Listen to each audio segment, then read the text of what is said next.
Welcome back to this special edition of Hannity, the Trump Agenda. Speaking at the Obama Foundation this week, former President Obama took a thinly veiled swipe at President Trump, saying America's progress is hindered by, quote, hate, anger, racism, and mommy issues. You can't make this stuff up. Take a look. The reason we don't do it is because we are still confused, blind, shrouded with hate, anger, racism,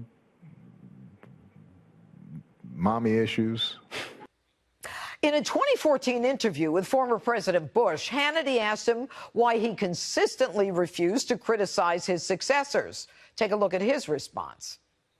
Why did you make the decision? I mean, I could sit here all day and try and get you to comment on President Obama, and I'm not going to get anywhere. Correct. Because I've known you. I know you very well. Yes, you do. Why did you make that decision? Because I'm sure you have a lot to say.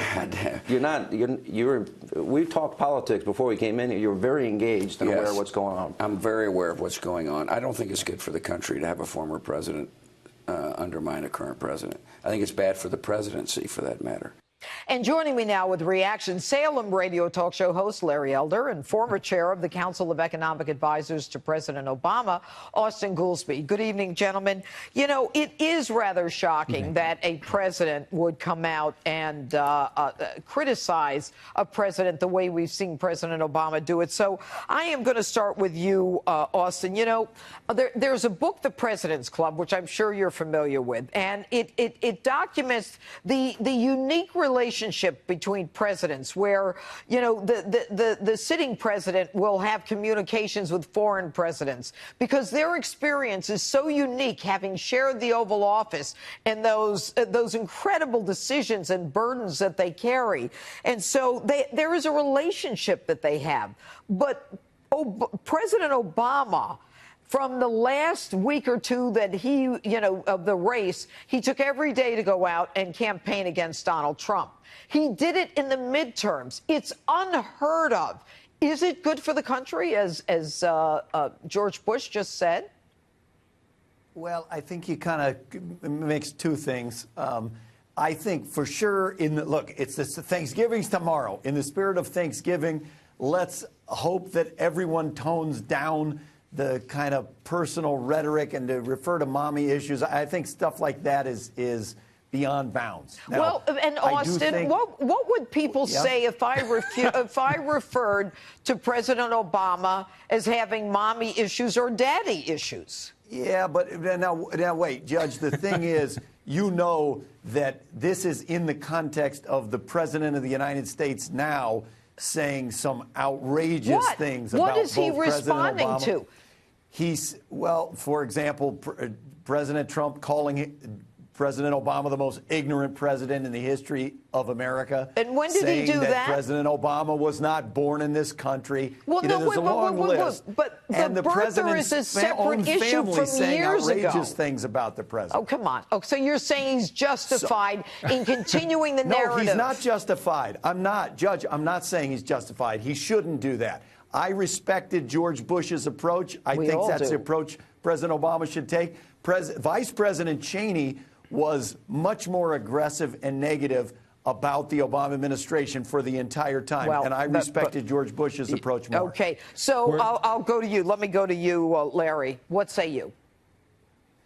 We're talking about presidents, not vice presidents. And Obama undid the signature achievement of George W. Bush, and that was the war in Iraq. When George Bush left office, he assumed that there was going to be a stay-behind force of between 5,000 or 10,000 troops, had predicted what would happen if there was a vacuum. Obama comes in, pulls out every single troop, and George W. Bush didn't say one word as things got worse in Iraq as he predicted. It is certainly true that Vice President Dick Cheney said something, but George W. Bush didn't say a word. Ronald Reagan retires. He goes to Simi Valley. doesn't say a word. George Herbert Walker Bush goes to Kennebunkport, doesn't say a word. George W. Bush goes to Crawford, Texas, doesn't say a word. Jimmy Carter, Bill Clinton, Barack Obama never stopped talking. A very different perspective, Republican versus Democrat ex-presidents. And you know what, Austin, he may have a point. It seems to be the Democrats coming out to, and I have to say, go ahead. Well, I don't think that that's quite accurate.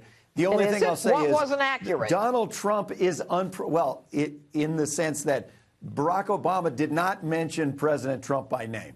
Now, President Trump, nobody in the country wants to take a lesson in appropriateness and lack of insult, the reasons not to insult people from President Trump. He campaigned, his entire campaign was built on personal insults of his opponents and speaking about the extreme stupidity of everyone in the government. But that's not the issue, Austin, with all due respect. That's not the issue we're talking about. We're talking about a president who comes out during midterms and during his the end of his office to continually attack the president of the United States. And, and that is the issue. Is something different. Yeah, but now he's not campaigning. It's after the midterms, Austin. I'm going to give you the last word, Larry Elder.